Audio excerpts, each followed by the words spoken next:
Okay, this is 4.7a of geometry. So we're gonna look at triangles here and find their common parts, what they share. So if you look in this first problem here, you can see here's the two triangles. I'll outline them in different colors. Oh, that was bad. There we go. And here's the other one.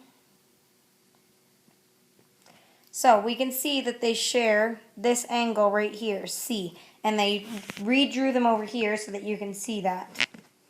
So they share a common angle, C. So let's try our got it problem. What is the common side in triangle ABD? So ABD and triangle DCA.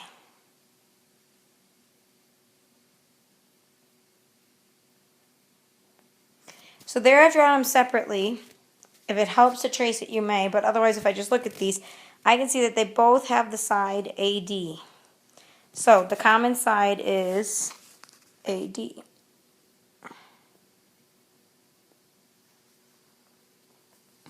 Alright, I'm going to use my ruler up here. What is the common side in triangle ABD? Oh, I'll just use this one over again. So we're looking at this one again. And triangle BAC. So that's this guy, BAC. So either I can just compare them or you can trace them like I did up here if you'd rather. But they share a common side, BA. Right? They both have the side BA in the triangle.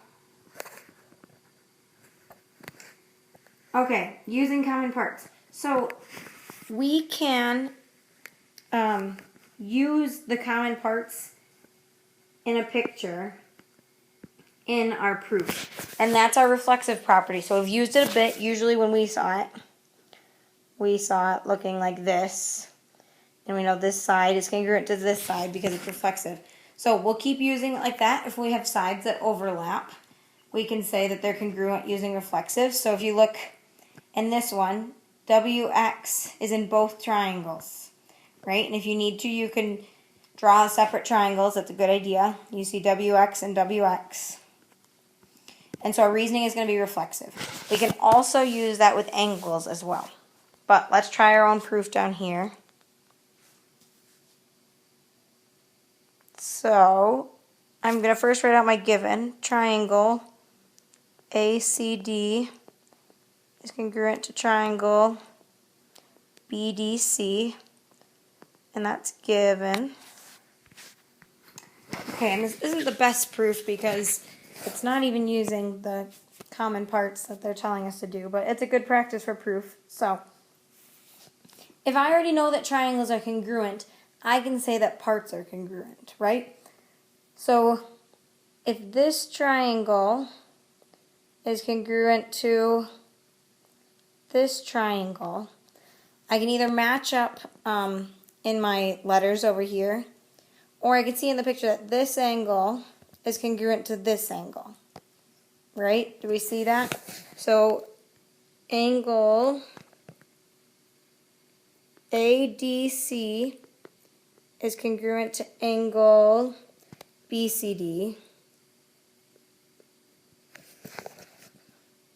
And that's CPCTC. Right? And now if I look at this, I'll redraw those in a second. If these are congruent, and I'm trying to prove that CE is congruent to DE, I can say that CE is congruent to DE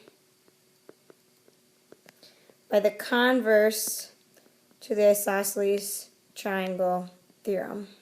Because that says if the base angles are congruent, then the legs are congruent. If we were if they hadn't given us that the triangles were congruent, you can see that both of the triangles have the side CD, right? If I draw them separately, they both have CD and CD. There's your homework.